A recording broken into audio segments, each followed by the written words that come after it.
Hello students, आज हम लोग जो है डल नेचर का वन शॉट वीडियो देखने वाले हैं। ये चैप्टर बहुत छोटा चैप्टर है और काफी वेटेज है, 4 या 5 मार्क का वेटेज है इसका बोर्ड में, तो काफी इंपॉर्टेंट चैप्टर है और इस चैप्टर को सबसे पहले हमें कर लेना चाहिए। ठीक है, तो स्टार्ट करते हैं वीडियो। सबसे पहला जो टॉपिक है दैट इज वर्क फंक्शन। अब कोई भी जो मेटल होता है उसमें इलेक्ट्रॉन्स जो है वो रैंडमली मूव करते हैं। ये इलेक्ट्रॉन जब रैंडमली मूव करते हैं तो वो सरफेस को छोड़ के बाहर निकलने की कोशिश करते हैं, पर जो अंदर पॉजिटिव चार्ज होता है वो उसको बाहर जाने नहीं देता। ठीक है, तो वर्क फंक्शन जो है वो है कि उसे हम कितनी एनर्जी दें, मिनिमम कितनी एनर्जी दें इलेक्ट्रॉन्स को कि वो मेटल सरफेस को छोड़ के बाहर निकल सके, that is called work function. तो definition is minimum energy required by an electron to come out of the metal surface. और क्योंकि ये एनर्जी है तो इसका जो यूनिट होगा that is electron volt. Joule भी लिख सकते हो। ठीक है, 1 electron volt is 1.6 into 10⁻⁻19 joule. ठीक है, तो ये हो गया डेफिनेशन वर्क फंक्शन का। अब next is types of electron emission, मतलब जो इलेक्ट्रॉन को हम लोग मेटल सरफेस से बाहर निकाल रहे हैं, किन किन तरीके से हम लोग जो इलेक्ट्रॉन्स को बाहर निकाल सकते हैं मेटल से। सबसे पहला है थर्म आयनिक एमिशन। ठीक है, मतलब हीट एनर्जी प्रोवाइड कर रहे हैं हम मेटल को। जैसे ये मेटल पीस है, इसमें इलेक्ट्रॉन्स है, यहां पे हमने हीट प्रोवाइड करी तो इसमें से इलेक्ट्रॉन्स जो है वो बाहर निकल रहा है। ठीक है, तो जो इलेक्ट्रॉन्स बाहर निकलते हैं उनको हम लोग थर्मल इलेक्ट्रॉन्स कहते हैं और प्रोसेस को कहते हैं थर्म आयनिक एमिशन। सेकेंड, यहां पे बताया कि स्ट्रॉन्ग इलेक्ट्रिक फील्ड, ये पॉजिटिव प्लेट है, ये नेगेटिव प्लेट है, तो हाई इलेक्ट्रिक फील्ड जो है हम लोग इलेक्ट्रॉन्स को देते हैं और इलेक्ट्रिक फील्ड की वजह से वो फोर्स एक्सपीरियंस करते हैं, फोर्स की वजह से एक्सेलरेशन होता है, उनकी स्पीड बढ़ती है, मतलब एनर्जी बढ़ रही, काइनेटिक एनर्जी बढ़ रही, तो वो एनर्जी गेन करके इलेक्ट्रॉन्स बाहर निकलते हैं, उनको फील्ड इलेक्ट्रॉन्स कहते हैं और इस प्रोसेस को जो है फील्ड एमिशन कहते हैं। तो सेकेंड मेथड में हम लोग स्ट्रॉन्ग इलेक्ट्रिक फील्ड प्रोवाइड करते हैं। थर्ड जो मेथड है यहाँ पे that is photo electric emission. Photo electric में हम लोग जो है लाइट एनर्जी इंसिडेंट करते हैं और ये लाइट एनर्जी गेन करके इलेक्ट्रॉन्स बाहर निकलते हैं।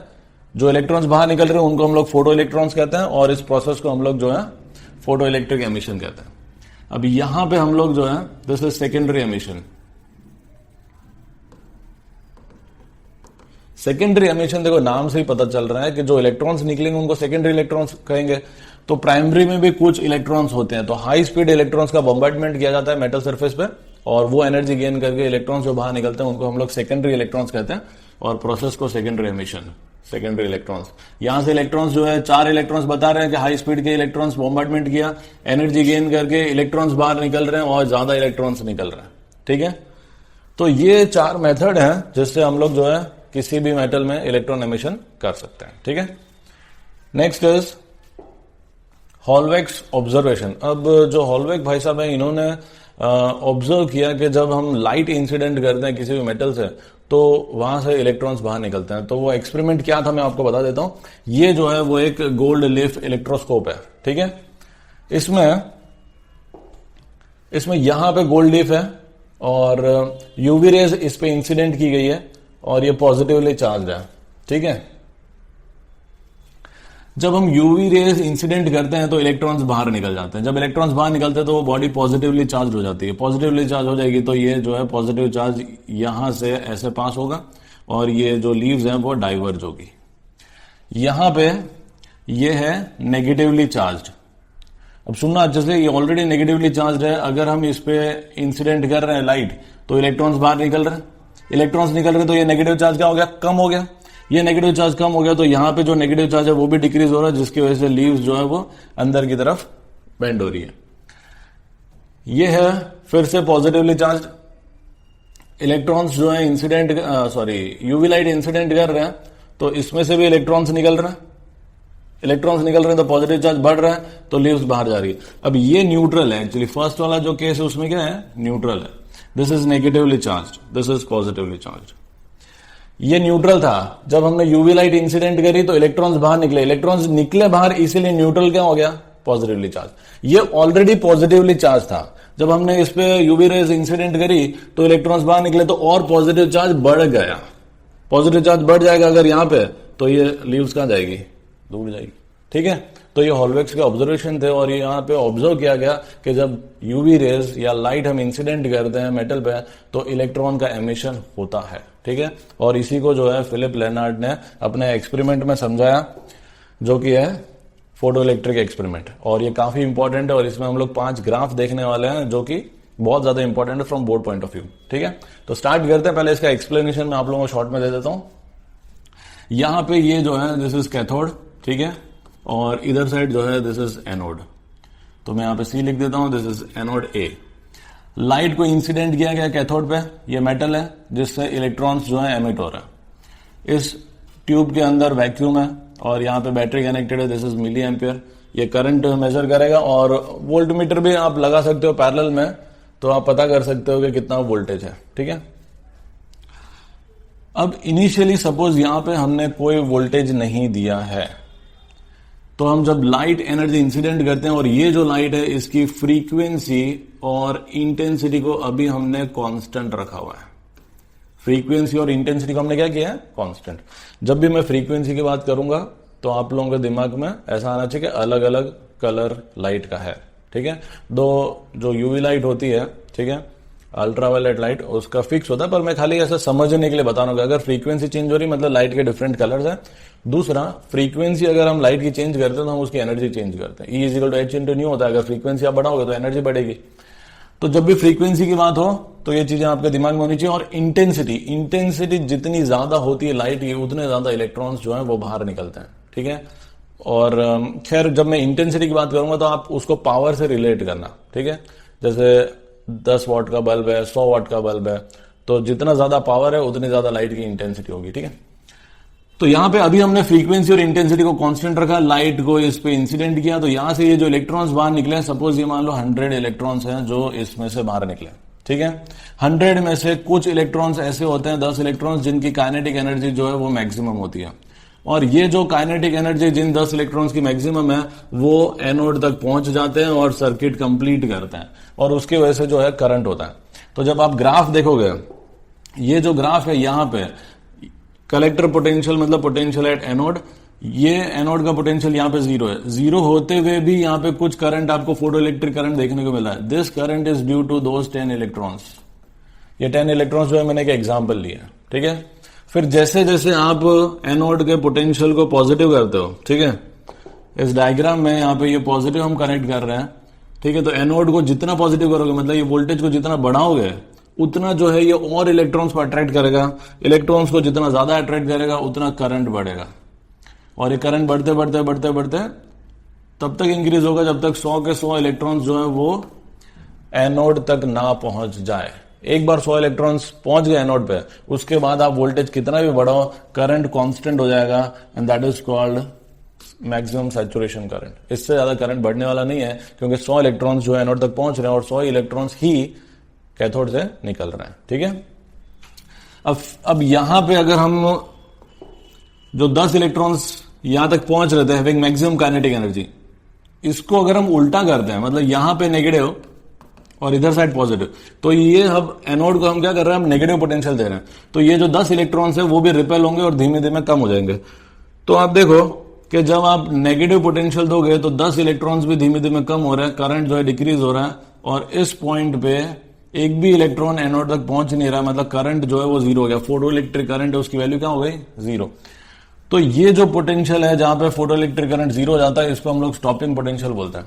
तो stopping potential is the minimum negative potential, क्योंकि और भी बहुत सारे नेगेटिव पोटेंशियल है जहां पे करंट 0 है, पर it is the minimum negative potential at which the photo electric current become 0। Stopping potential का डेफिनेशन हो गया, ठीक है। मैंने आपको सबसे पहले वर्क फंक्शन का डेफिनेशन बताया, दूसरा डेफिनेशन है स्टॉपिंग पोटेंशियल का, और तीसरा थ्रेशोल्ड फ्रीक्वेंसी का मैं आगे बताऊंगा आपको। ये 3 डेफिनेशन आप लोगों को पता होना चाहिए, ठीक है। तो ये ग्राफ हो गया। अब हम लोग क्या कर रहे हैं, अब हम देखेंगे कि अगर हम इंटेंसिटी चेंज करते हैं तो क्या होता है, और फ्रीक्वेंसी चेंज करते हैं तो क्या होता है। अभी तक हमने इंटेंसिटी और फ्रीक्वेंसी ऑफ लाइट को कांस्टेंट रखा था। तो देखो, इंटेंसिटी ऑफ लाइट को आप जैसे जैसे बढ़ाते हो, जितनी ज्यादा लाइट की इंटेंसिटी बढ़ाओगे उतने ज्यादा इलेक्ट्रॉन्स मेटल सरफेस से निकलते हैं।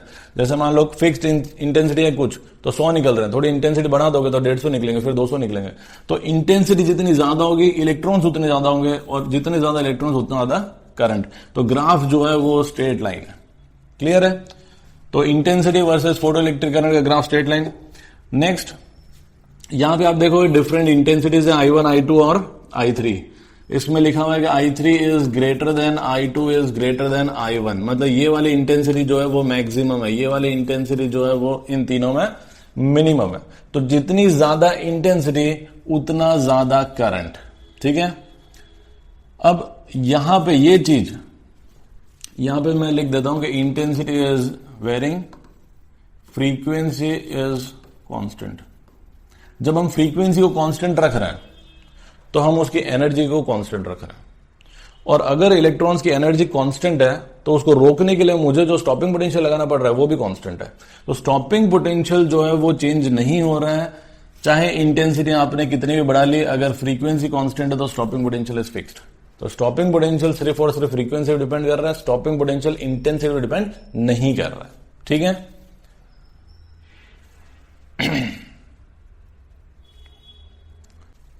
स्टूडेंट्स, मैं यहां पे एक पॉइंट ऐड कर देता हूं जो काफी इंपॉर्टेंट है from board point of view, और वो ये है कि यहां पे मैंने आपको बताया कि जो 10 इलेक्ट्रॉन्स थे उनके पास एनर्जी मैक्सिमम थी, और वो एनर्जी हम लोग जीरो कर देते हैं बाय अप्लाइंग स्टॉपिंग पोटेंशियल, ठीक है। तो देखो एनर्जी जो मैक्सिमम थी that is half M we max का स्क्वायर, इसको हमने जीरो कर दिया, तो चेंज इन काइनेटिक एनर्जी जो है वो इतनी हो गई। Now this change in kinetic energy is equal to work done, and work done is equal to charge into potential difference. Potential difference, यहां पे पोटेंशियल वी नॉट है, यहां पे पोटेंशियल सॉरी यहां पे पोटेंशियल जीरो है, यहां पे वी नॉट है, तो potential difference is V not minus zero, that is V not. तो charge into potential difference, this is work done, and work done is equal to change in kinetic energy. तो E V not is equal to half M we max का square. ये एक important relation है और ये आप लोगों को याद होना चाहिए। इस चैप्टर में 2-3 फॉर्मुलाज ही हैं, और वो 2-3 फॉर्मुलाज जो आप लोगों को याद होने चाहिए, ठीक है, इंपॉर्टेंट है काफी। अब जो नेक्स्ट ग्राफ है, यहां पे हम लोग क्या कर रहे हैं, फ्रीक्वेंसी को वेरी कर रहे हैं। तो फ्रीक्वेंसी को हम लोग वेरी करेंगे और इंटेंसिटी को हम लोग इस बार रखेंगे कांस्टेंट। अब क्योंकि इंटेंसिटी कांस्टेंट है तो आप देखो maximum saturation current is constant, क्योंकि इंटेंसिटी अगर फिक्स है तो जो नंबर ऑफ इलेक्ट्रॉन्स निकल रहे हैं कैथोड में से वो फिक्स है, तो नंबर ऑफ इलेक्ट्रॉन्स अगर फिक्स है तो करंट जो है वो फिक्स हो गया। अब फ्रीक्वेंसी हम बढ़ा रहे हैं, मतलब एनर्जी बढ़ रही है। तो अगर मान लो पहले इलेक्ट्रॉन कम एनर्जी से आ रहा था तो मुझे कम वर्क डन करना पड़ रहा था उसको रोकने के लिए, पर ज्यादा फ्रीक्वेंसी बढ़ाऊंगा तो एनर्जी बढ़ जाएगी, एनर्जी बढ़ जाएगी तो मुझे ज्यादा मेहनत करनी पड़ेगी उसको रोकने के लिए। जितनी ज्यादा फ्रीक्वेंसी उतना ज्यादा स्टॉपिंग पोटेंशियल लगाना पड़ रहा है उसको रोकने के लिए। तो stopping potential is directly proportional to frequency. यहां पे देख सकते हो ν3 is greater than ν2 is greater than ν1, ठीक है, ओके। अब लास्ट जो ग्राफ है, फिफ्थ ग्राफ, ये जो है स्टॉपिंग पोटेंशियल वर्सेस फ्रीक्वेंसी का है, या फिर आप यहां पे स्टॉपिंग पोटेंशियल की जगह काइनेटिक एनर्जी भी लिख सकते हो, maximum kinetic energy versus frequency का ग्राफ भी सेम होगा, ठीक है। स्लोप में हो सकता है कुछ प्लस माइनस हो, और यहां पे मैंने क्यों ऐसा लिखा है, बिकॉज ऑफ दिस फॉर्मूला। आप स्टॉपिंग पोटेंशियल वर्सेस ग्राफ बनाओ या maximum kinetic energy versus graph बनाओ, दोनों डायरेक्टली प्रोपोर्शनल है, इसीलिए जो है हम लोग यहाँ पे ग्राफ में चेंजेस कर रहे हैं, ठीक है। तो स्टॉपिंग पोटेंशियल वर्सेस फ्रीक्वेंसी का ग्राफ ऐसा है। अब ये ग्राफ है स्ट्रेट लाइन, ठीक है, ये ग्राफ इस तरीके से है। अब ये ग्राफ क्या इंडिकेट कर रहा है कि जैसे जैसे फ्रीक्वेंसी बढ़ रही है वैसे वैसे स्टॉपिंग पोटेंशियल बढ़ रहा है, या हम उल्टा कह सकते हैं कि जैसे जैसे फ्रीक्वेंसी घटती है स्टॉपिंग पोटेंशियल घटता है, ठीक है। अब इस पर्टिकुलर फ्रीक्वेंसी पे क्या हो रहा है, स्टॉपिंग पोटेंशियल जीरो हो गया। स्टॉपिंग पोटेंशियल जीरो मतलब मैक्सिमम काइनेटिक एनर्जी जो है वो क्या हो गई, जीरो। मतलब इलेक्ट्रॉन बाहर तो निकल रहा है पर अब उसकी काइनेटिक एनर्जी नहीं है। इस फ्रीक्वेंसी के नीचे इलेक्ट्रॉन बाहर ही नहीं निकलेगा। तो ये जो फ्रीक्वेंसी है इसको हम लोग थ्रेशोल्ड फ्रीक्वेंसी कहते हैं, ठीक है। F not is the threshold frequency. Threshold frequency is the minimum frequency below which photo electric emission stops. ध्यान रखेंगे, काफी इंपॉर्टेंट है कि इस फ्रीक्वेंसी पे देखो, ये जो फ्रीक्वेंसी है उस फ्रीक्वेंसी पे तो इलेक्ट्रॉन बाहर निकलते हैं पर उनकी काइनेटिक एनर्जी नहीं होती। इस फ्रीक्वेंसी से फ्रीक्वेंसी कम करोगे तो इलेक्ट्रॉन बाहर नहीं निकलेगा, चाहे लाइट की कितनी भी इंटेंसिटी हो, ठीक है, तो इलेक्ट्रॉन एमिशन नहीं होगा। तो थ्रेशोल्ड फ्रीक्वेंसी का जो डेफिनेशन है वो आपको पता होना चाहिए। और दूसरा, जब ये डिफाइन करते हैं हम लोग तो यहां पे हम लोग मिनिमम फ्रीक्वेंसी लिखते हैं। अच्छा, फ्रीक्वेंसी और वेवलेंथ जो है वो एक दूसरे से इनवर्सली प्रोपोर्शनल है। तो अगर आपको थ्रेशोल्ड वेवलेंथ पूछा जाता है तो उसमें आप ये लिखोगे कि भाई ये एक पर्टिकुलर वेवलेंथ है जिसके ऊपर, जैसे यहां पे उसके नीचे, below which the photo electric emission stops, तो वेवलेंथ अगर पूछे तो उसके ऊपर एमिशन स्टॉप हो जाएगा, ठीक है। एक मैक्सिमम वैल्यू जिसके ऊपर, मैक्सिमम वैल्यू ऑफ वेवलेंथ जिसके ऊपर एमिशन स्टॉप हो जाएगा, दैट इज थ्रेशोल्ड वेवलेंथ। ठीक है, तो ध्यान रखना ये सब चीजें। तो यहां पे जो दो स्लोप, दोनों मेटल ए और मेटल बी के जो स्लोप इक्वल है, ये इक्वल कैसे हैं और यहाँ पे वर्क फंक्शन वगैरह क्या है, ये हम लोग अभी थोड़ी देर में देखेंगे आफ्टर आइंस्टाइन्स फोटोइलेक्ट्रिक इक्वेशन। ठीक है, तो next is this second important topic of this chapter, that is Einstein's photoelectric equation. इसमें क्या होता है बता रहा हूं, ध्यान से सुनना। आइंस्टाइन ने ये कहा कि अगर हम एक फोटोन की एनर्जी इंसिडेंट करते हैं, एच इंटू न्यू, अगर हम इंसिडेंट करते हैं किसी मेटल पे, तो ये एनर्जी दो तरीके से यूटिलाइज होती है। First, to provide the work function. ठीक है, वर्क फंक्शन को हम लोग जो है फाई से डिनोट कर रहे हैं। तो जो एनर्जी हम इंसिडेंट कर रहे हैं वो दो तरीके से यूज होगी, पहला वर्क फंक्शन, और सेकंड जो बची कुछ एनर्जी है वो काइनेटिक एनर्जी प्रोवाइड करने में काम आएगी। अब यहां पे मैं मैक्सिमम काइनेटिक एनर्जी क्यों लिख रहा हूं, क्योंकि मैं कोलिजन ऑफ इलेक्ट्रॉन्स आपस में जो कोलाइड कर रहे हैं उसको निग्लेक्ट कर रहा हूं। मैं ऐसा अज्यूम कर रहा हूं कि इलेक्ट्रॉन्स जो है वो सरफेस पे ही है, और जैसे मैं एनर्जी दे रहा हूं, सपोज मान लो 10 जूल मैंने एनर्जी दी, तो अगर बाहर निकलने के लिए वर्क फंक्शन इज 2 जूल, तो जो मैक्सिमम काइनेटिक एनर्जी है वो हो जाएगी 8 जूल। तो 10 is equal to 2 plus 8। Actually ऐसा भी होता है कि जो इलेक्ट्रॉन नीचे होता है उसको जब हम एनर्जी देते हैं 10 जूल, तो वो पहले काफी कोलिजन होता है, काफी कोलाइड करता है, वो सरफेस पे आता है और फिर बाहर निकलता है। तो वो 10 जूल इस तरीके से यूटिलाइज होती है कि जैसे कोलिजन में 3 जूल वेस्ट हो गई, 2 जूल वर्क फंक्शन बाहर निकलने के लिए, और बची 5 joule is the kinetic energy. तो this kinetic energy is not maximum. तो यहां पे हम अज्यूम कर रहे हैं कि कोई कोलिजन इलेक्ट्रॉन्स का हो नहीं रहा है, जैसे हम उस पर एच न्यू एनर्जी दे रहे हैं वो सीधा बाहर निकल रहा है। तो बाहर निकलने के लिए जो वर्क फंक्शन है वो यूज हो रहा है, और बची कुछ energy is kinetic energy. Now we know that when the frequency is equal to threshold frequency nu naught, उस केस में काइनेटिक एनर्जी जो है वो क्या हो जाती है, 0। तो यहां पे हम लोग जो है फ्रीक्वेंसी की जगह थ्रेशोल्ड फ्रीक्वेंसी रखेंगे और काइनेटिक एनर्जी की जगह 0 कर देंगे, तो हमें फाई की वैल्यू मिल जाएगी h इंटू न्यू नॉट। मैं फिर से रिपीट कर देता हूं, फ्रीक्वेंसी की जगह थ्रेशोल्ड फ्रीक्वेंसी और काइनेटिक एनर्जी का 0 यहां पे फ्रीक्वेंसी की जगह थ्रेशोल्ड फ्रीक्वेंसी। तो फाई की वैल्यू मिल गई, फाई की वैल्यू यहां पे रख दो तो मैं आइंस्टाइन की इक्वेशन मिल जाएगी। So this is Einstein's photoelectric equation. Kinetic energy max is h into nu minus nu naught.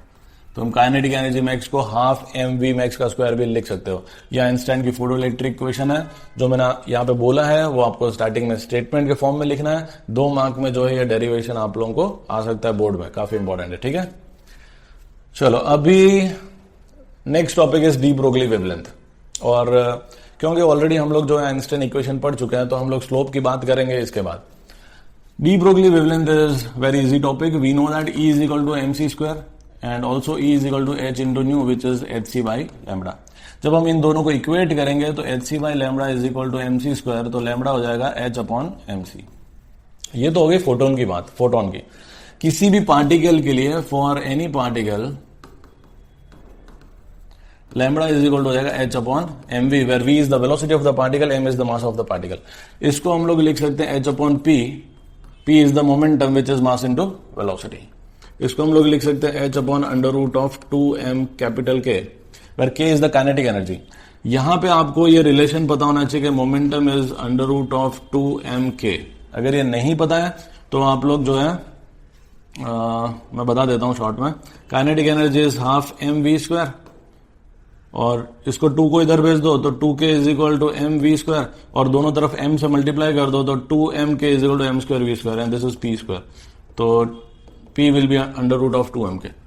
अब यहां पे एक और चीज है, h is equal to under root of 2m into q into v। अब ये जो v है दिस इज पोटेंशियल डिफरेंस।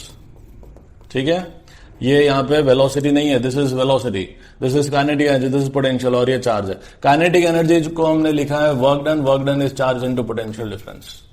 तो ये जो 4 फॉर्मूलाज है वेवलेंथ से रिलेटेड, ये बहुत बहुत बहुत ज्यादा इंपॉर्टेंट है। ठीक है, इनसे रिलेटेड कॉन्सेप्चुअल क्वेश्चन जो है वो आपको आ सकता है, काफी ज्यादा उसके चांसेस है, बहुत इंपॉर्टेंट। ठीक है, अगर इस चैप्टर में से कोई भी कॉन्सेप्चुअल क्वेश्चन आया या न्यूमेरिकल जैसा आया तो वो यहीं से आएगा। ठीक है, अब यहां पे मैं एक और बात आपको बता देता हूं कि lambda is equal to h upon under root of 2m q into v है। इसमें जब हम लोग h की वैल्यू रखते हैं, h is Planck constant which is 6.6 into 10 power minus 34 joule second. ये वैल्यू रखेंगे, मास ऑफ इलेक्ट्रॉन रखेंगे 9.1 इंटू 10 पावर माइनस 31 kg, और q रखेंगे, इलेक्ट्रॉन का charge is 1.6 into 10 power minus 19। तो हमें लैम्बडा की वैल्यू मिलेगी 12.24 angstrom upon under root of v। यहाँ पे ये जो v है उसको हमने ऐसा कैसा रखा है, ये फॉर्मूला भी आप लोग याद रख सकते हो। This is de Broglie wavelength of an electron which is accelerated by a potential difference of v volt. ठीक है, तो ये फॉर्मूला डायरेक्ट आप याद रखो, कोई दिक्कत की बात नहीं है। अब मैं आप लोगों को यहां पे इसका स्लोप बताता हूं कि स्लोप जो है वो सेम कैसा है। तो देखो, वी नो दैट आइंस्टाइन की फोटोइलेक्ट्रिक इक्वेशन जो हम लोग लिख देते हैं, we know that half M we max का square is equal to H into nu minus nu not, या फिर यहां पे काइनेटिक एनर्जी मैक्स भी लिख सकते हो। और काइनेटिक एनर्जी मैक्स होता है ई इंटू वी नॉट। तो ये ई को मैं नीचे लाऊंगा तो ये हो जाएगा v not is equal to h upon e into nu minus nu naught. इसमें जो है हम लोग मल्टीप्लाई कर देंगे पहले अंदर, तो ये हो जाएगा H nu upon E minus H nu not upon E. बस कुछ नहीं करना है, इस इक्वेशन को y is equal to M X plus C से कंपेयर कर लो। ये है y, ये है x, ठीक है, और ये है c। तो स्लोप जो है वो हो जाएगा h अपॉन ई, m की वैल्यू हो जाएगी h अपॉन ई। इसको कहते हैं slope and this is tan theta. तो आप देखो h भी कांस्टेंट है, e भी कांस्टेंट है, ठीक है। तो इसीलिए कोई भी मेटल हो, दोनों मेटल के लिए जो स्लोप है वो कांस्टेंट है, सेम है। अब बात करेंगे ये पॉइंट्स की, तो ये जो पॉइंट है this is c which is y intercept, negative में h nu not upon e. तो जो वाई इंटरसेप्ट है जिसको हम लोग सी बोलते हैं, तो वो जाएगा minus H nu not upon E, और H into nu not is work function, तो ये हो जाएगा माइनस 5 अपॉन ई, जिसको यहाँ पे वर्क फंक्शन को डब्ल्यू नॉट बताया गया, ठीक है। दूसरा, ये पॉइंट मैं आप लोगों को बता चुका हूं थ्रेशोल्ड फ्रीक्वेंसी है, तो मेटल ए की थ्रेशोल्ड फ्रीक्वेंसी ज्यादा है, मेटल बी की थ्रेशोल्ड फ्रीक्वेंसी कम है। जिसकी थ्रेशोल्ड फ्रीक्वेंसी ज्यादा होती है उसकी थ्रेशोल्ड वेवलेंथ जो है वो कम होगी, ये ध्यान रखना, ठीक है। मेटल ए की थ्रेशोल्ड फ्रीक्वेंसी भी ज्यादा है और मेटल ए का वर्क फंक्शन जो है वो भी ज्यादा है, ठीक है। तो मेरे ख्याल से ये चीजें क्लियर होगी और कंटेंट जो है इस चैप्टर का सारा क्लियर हो गया। अगर आप लोगों को समझ में आया तो वीडियो को शेयर करना, ठीक है।